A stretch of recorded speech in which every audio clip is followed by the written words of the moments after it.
নমস্কাৰ প্ৰিয় দৰ্শক প্ৰথম খবৰৰ প্ৰতিগৰাকী দৰ্শকক মই তৃষ্ণাই স্বাগতম জনাইছোঁ আমাৰ বিশেষ অনুষ্ঠান ফুটপাথৰ আড্ডাৰ মাজলৈ আৰু আজি ৩০ ডিচেম্বৰ অৰ্থাৎ নতুন এটা বছৰক আদৰিবলৈ মাজত মাথো কেইটামান মুহূৰ্ত আৰু তাৰ পাছতে এটা নতুন বছৰক আমি আদৰিব লাগিব আৰু পুৰণিক বিদায় দিয়াৰ এই ক্ষণ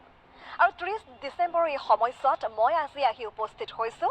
ঐতিহ্যমণ্ডিত কটনৰ বাকৰিত আৰু কটনৰ বাকৰিত বৰ্তমান এয়া মায়াময় পৰিৱেশে বিৰাজ কৰিছে মোৰ সৈতে আছে বহু সংখ্যক ছাত্ৰ ছাত্ৰী আমি তেওঁলোকৰ সৈতে কথা পাতিম কিন্তু আমি পুনৰবাৰ কৈছোঁ যে আৰু মাজত মাথো যিহেতু কেইটামান মুহূৰ্ত তেনে সময়ছোৱাত আপোনালোক ব্যস্ত হৈ পৰিছে বৰ্তমান পুৰণিৰ যিসমূহ মুহূৰ্ত আছিল পুৰণিৰ সেই স্মৃতি আপোনালোকে হয়তো ৰোমন্থন কৰিছে গতিকে তেনে এটা সময়তে আজি আমি কিছু নতুনৰ আমেজ আপোনালোকক দিম আজি মই নতুন একাংশৰ সৈতে আছোঁ নতুন এছামৰ সৈতে আছোঁ কিয়নো এইসকল হৈছে কাইলৈ দেশৰ ভৱিষ্যত গতিকে আহক আৰম্ভ কৰোঁ আজিৰ অনুষ্ঠান পুনৰ কৈছোঁ ঐতিহ্যমণ্ডিত এয়া কটনৰ বাকৰিত একাংশ ছাত্ৰ ছাত্ৰী মোৰ সৈতে আহক আছে আমি তেওঁলোকৰ সৈতে কথা পাতিবলৈ চেষ্টা কৰিম আৰু প্ৰথমতেই মই তেওঁলোকৰ নামসমূহ এফালৰ পৰা জানি ল'বলৈ চেষ্টা কৰিম নমস্কাৰ মোৰ নাম হিল্ডুল ফৰদাস মই কটন বিশ্ববিদ্যালয়ৰ অসম বিভাগৰ স্নাতক ষষ্ঠ ষাণ্মাসিকৰ এগৰাকী ছাত্ৰ যিহেতু অনুষ্ঠান আৰম্ভ কৰিছে প্ৰিয় দৰ্শক গতিকে এটা যদি সুন্দৰ গীতেৰে অনুষ্ঠানটো আৰম্ভ কৰোঁ ভাল লাগিব মোৰ গান হওক বহু আস্থাহীনতাৰ বিপৰীতে গভীৰ আস্থাৰে গান মোৰ গান হওক কল্পনা বিলাসৰ বিপৰীতে প্ৰশস্তিৰ ধ্যান মোৰ গান হওক বহু আস্থাহীনতাৰ বিপৰীতে গভীৰ আস্থাৰে গান মোৰ কলা শৈলীতে মূৰ্ত হওক এক মধুৰ বৈশিষ্ট্যৰে মান মোৰ কলা শৈলীতে মূৰ্ত হওক এক মধুৰ বৈশিষ্ট্যৰে মান সেই গানত জাগক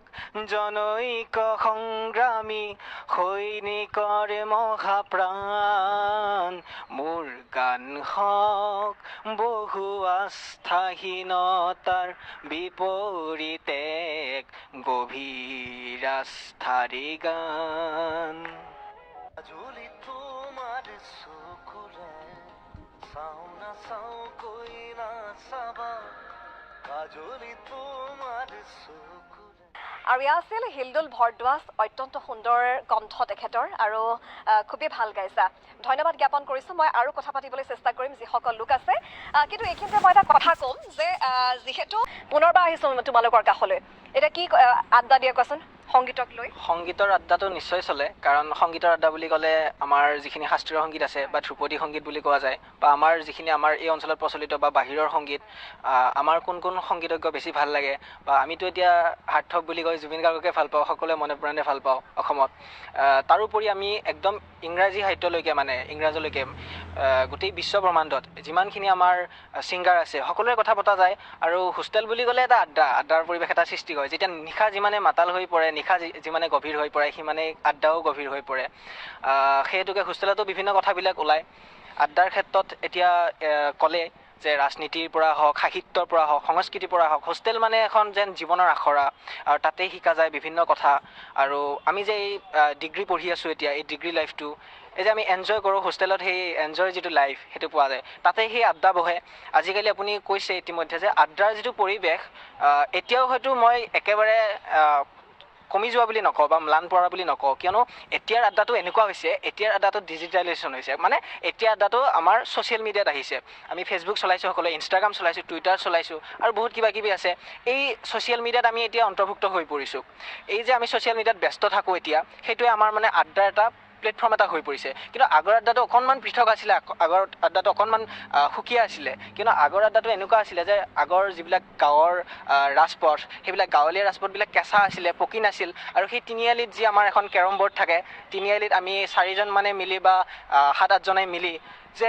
খুব ধুনীয়াকৈ এটা আড্ডাৰ পৰিৱেশ এটা মনোৰম সেই গাঁৱৰ বৈচিত্ৰ্যৰ মাজত যিটো আড্ডাৰ পৰিৱেশ সেইটো খুব ভাল লগা আৰু কটনতো এক বিশেষ আড্ডাৰ পৰিৱেশ আছে আৰু কটনৰ ছাত্ৰ ছাত্ৰীসকলে কটনিয়ানসকলে সেই আড্ডাৰ পৰিৱেশটো সদায় জীয়াই ৰাখি আহিছে আৰু সেই যিটো আড্ডা আমাৰ এতিয়া চাবলৈ গ'লে কেণ্টিনতেই হওক বা এতিয়া আমাৰ এই য'ত বহি আছোঁ চেল্ফি পইণ্টেই হওক MCB ফ্ৰণ্টত হওক আমাৰ এটা বহিবলৈ ঠাই আছে সেইফালে কফি হাউচ আছে খুব ধুনীয়া এটা পৰিৱেশ আৰু সেই আড্ডাটো এতিয়াও আছে কিন্তু আৰু এই যিটো আড্ডা ইয়াৰ নেগেটিভ পজিটিভ যিটো যোগাত্মক বা ইতিবাচক দিশ বা তাৰ কিছুমান নৰাৰ্থক দিশো আছে কিন্তু যোগাত্মক দিশো যথেষ্ট আছে মই যদি জনা নাই কোনোবা এটা কথা বেলেগে জানিছে তেওঁৰ পৰা আমি কিছুমান কথা আয়ত্ব কৰিব আৰু এই কুলদীপে কৈছে আমি ইয়াৰ পৰাই শুনিছোঁ যে বিভিন্ন ভাষা আছে বঙালী হওক ইংৰাজী হওক বিভিন্ন সাহিত্যৰ কথা এতিয়া মই সাহিত্যৰ ছাত্ৰ এজন হিচাপে তো আড্ডাত মানে বিভিন্ন কথা সাহিত্যৰ কথাবিলাকে বেছিকৈ ওলায় তেনেকুৱা আৰু আড্ডা ভাল লাগে আড্ডা মাৰিব লাগে আড্ডাটোৱে মেইন